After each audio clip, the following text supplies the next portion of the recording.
जी, क्या नाम है आपका? मैं सुरेखा, राज्य अध्यक्ष CITU हरियाणा। क्या मामला है मैडम, आप लोग जो प्रदर्शन कर रहे हैं?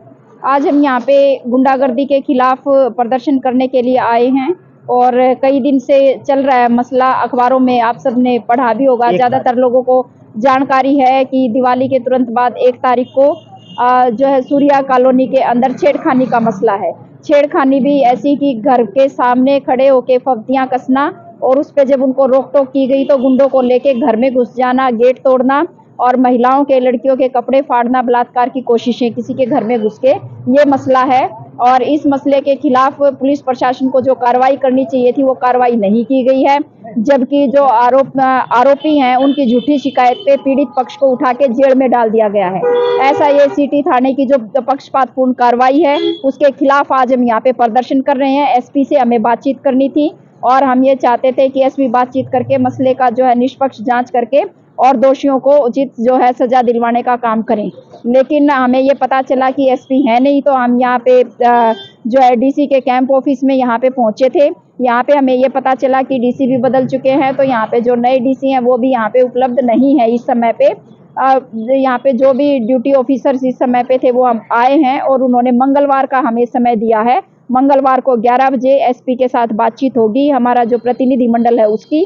और यदि 11 तारीख को बातचीत होकर में उचित आश्वासन नहीं मिलता है, कार्रवाई तेज गति से यदि आगे नहीं बढ़ती है, तो फिर हमें आगामी आंदोलन के लिए मजबूर होना पड़ेगा। कौन थे वो लोग जिन्होंने इस तरीके से किया? आवारा तत्व गुंडे थे और कौन थे, मतलब कौन ऐसा काम करेगा कि किसी के घर का गेट तोड़ेंगे, घर में जबरदस्ती घुसेंगे, आपको आवारागर्दी कर रहे हैं उसके लिए आप टोका टिप्पणी करेंगे तो आप और ज्यादा लोगों को लेके आओगे। तो ये जो है समाज का जो माहौल है वो और सरकार की और प्रशासन की जो शय है गुंडे तत्वों को, वो इसके जिम्मेदार हैं। कहाँ के रहने वाले हैं वो आरोपी?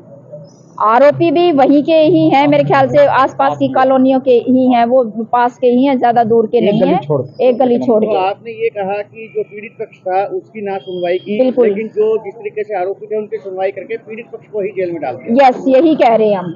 जो पीड़ित पक्ष है उसकी सुनवाई नहीं की गई है और जो घर में घुसे, गेट तोड़ा गया, सबूत है कि गेट टूटा हुआ है घर का। वहाँ पे हमने ये तक भी मांग की प्रशासन से कि आप CCTV की जांच करवा लीजिए, उससे भी वहाँ पे क्योंकि कैमरे लगे हुए हैं उससे भी सारी तस्वीर साफ हो जाएगी। प्रशासन को उस तरह से काम ना करके और जो है इस तरह से काम किया, खूब मार पिटाई की है। पीड़ित पक्ष ने भी अपना बचाव करने की कोशिश की और अभी जो है पुलिस प्रशासन ये कह रहा है कि हम जांच कर रहे हैं और जांच जो है पीड़ित पक्ष को जेल में डाल के जांच कर रहे हैं, बोले उनसे पूछताछ कर रहे हैं। तो ये कौन सी जांच हो गई? अजीबो गरीब जांच इस देश के अंदर ये जो चल रही है कि आप पीड़ितों से जांच करेंगे, आरोपी जो है वो खुलेआम घूमेंगे और वो धमकियां भी देंगे, तो ये जो है नहीं चलेगा।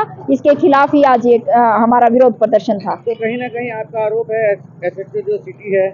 बिल्कुल बिल्कुल बिल्कुल आरोप है हमारा। SHO सिटी थाने के SHO पे हमारा आरोप है और न केवल उन पे, जो है रवि खंडवी, उनसे DSP, उनसे भी हमने बातचीत की थी। 5 दिन हो गए उस बातचीत को, उन्होंने भी उस कार्रवाई को कोई आगे नहीं बढ़ाया है और आरोपियों को अभी तक एक की भी गिरफ्तारी नहीं हुई आरोपियों में से, तो उनके ऊपर भी हमारा आरोप है। तो आरोपियों को राजनीतिक संरक्षण प्राप्त है? इसको राजनीतिक संरक्षण कहो, प्रशासन का संरक्षण कहो, आप कुछ भी कहो, राजनीतिक संरक्षण तो सारी दुनिया जानती है कि हिंदुस्तान के अंदर, हरियाणा के अंदर अपराधियों को किस तरह से राजनीतिक संरक्षण प्राप्त है, भ्रष्टाचारियों को भी राजनीतिक संरक्षण प्राप्त है।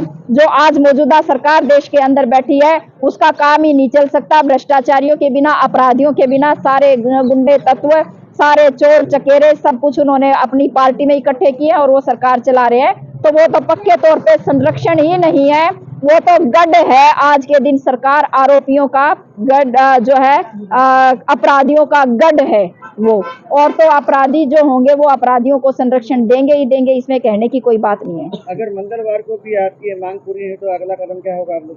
मैंने बताया पहले, मंगलवार को हम बातचीत करेंगे, बातचीत करके जो है हम बिल्कुल हमें पूरा न्याय हम सुनिश्चित करेंगे। उसके लिए हमें धरना प्रदर्शन करना पड़े, हमें डेरा डालना पड़े, यहाँ पे जो भी हमें काम करना पड़ेगा उसके लिए हम करेंगे, लेकिन न्याय सुनिश्चित होना चाहिए।